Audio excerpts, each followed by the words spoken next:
tolerance and courtesy while working in the best interests of our community. We begin with apologies, and I have apologies from Councillor Rosscliffe for lateness, Councillor Chris Darby, Councillor Chris Fletcher and Councillor Desley Simpson for absence, and Councillor Collins for early departure. And Councillor, what time do you have to get away? 1:30, sir. 1:30. Okay. With a lot of luck, we may be through the business. Every time I say that, it and Councillor Quacks? I'm going to mention Councillor Quacks now. I have received from Councillor Quacks a leave of absence request, which I have granted to him so that he can receive medical treatment.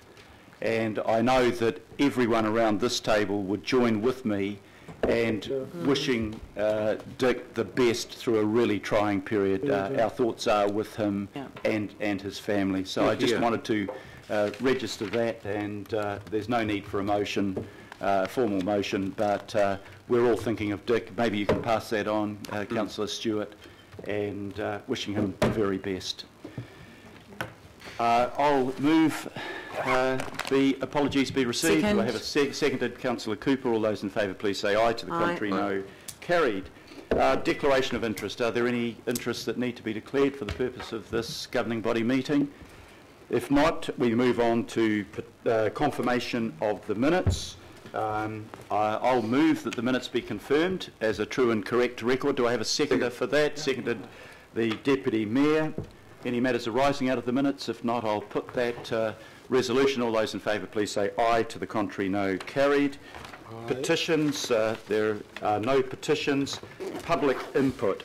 I have received 4 requests today for public input, and as per usual, so there is no politics involved in the decision making around this. I've sought advice of officials, and officials have recommended in each case the request be declined.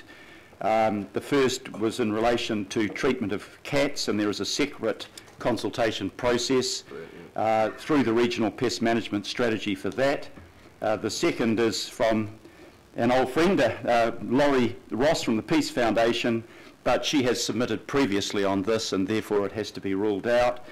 Thirdly, in relation to Mount Eden Village and the discussions around Auckland Transport and buses there, that's been referred to the Planning Committee. It holds the responsibilities for Auckland Transport. And lastly, from Penny Bright in relation to record keeping and value for money, and that has been submitted previously to various committees on each of those subjects. Right, we then move to the local board input, and there is no input from local boards. Extraordinary items, none are known. Notices of motion, there are none. Item. I'm sorry, Councillor Casey. Yeah, I'd like to talk about the dates and the process around the rating sale for Penny Bright, so that everybody's clear about what the councillors can and cannot do in the interim period. Under extraordinary items. Okay, well, you've foreshadowed that. Let's... I'm sorry I didn't text you because I left my phone at home. That's okay. This is a matter that the court, however, has ruled on and is right outside of our control at the moment. I'll just seek advice from the Chief Executive on this matter. It's not one that I'm directly involved in. Through you, Chair, we can confirm that the process is not. We don't run this process anymore. It's a court-directed process, and I can explain that under extraordinary business if you would like me to. I think, shall we deal with that when we come to extraordinary business then, Councillor Casey? Thank you for that. Item number 10 is the updated remuneration policy. Can I just ask around the process around accepting extraordinary business, if we followed the correct process? It's been received by the Chair. I'm going to leave discussion around that until we get to the item, but is there a point that you'd like to make about it? Normally I just want some clarification around when you accept something for extraordinary items, what is the process? I thought that we had to accept an item for extraordinary business. I'm not sure, but I'd like some clarification. But I'll ask Marguerite just to comment on that in terms of standing orders. So if you want to go to your agenda on page 8, you've got the extract of the Local Government Act that explains, the LGOMA, sorry, that explains what can be considered under extraordinary business. And you can, by resolution, decide to handle it. But we need the mayor needs to explain the reason why the item is not in the agenda and the reason why the discussion cannot be delayed. Yeah. So, yeah, so what I'm trying to understand, you said you may resolve it. So do we have to formally resolve it? That we have an item for extraordinary business is what I'm asking. Yeah, the rule that Marguerite has just outlined is that usually an item is accepted for extraordinary business if it is urgent and requires discussion without notice. I'm not sure whether we, because I wasn't aware that this was an extraordinary item coming up, I'm not sure whether this is a matter that needs to be discussed urgently or can be dealt with alternatively. Do you have advice on that, Chief Executive? So, through you, Mayor, the sale isn't, the tender closes on or about your next governing body meeting, so, you know, in April. So in that sense, an explanation to you of the process would be useful at this meeting.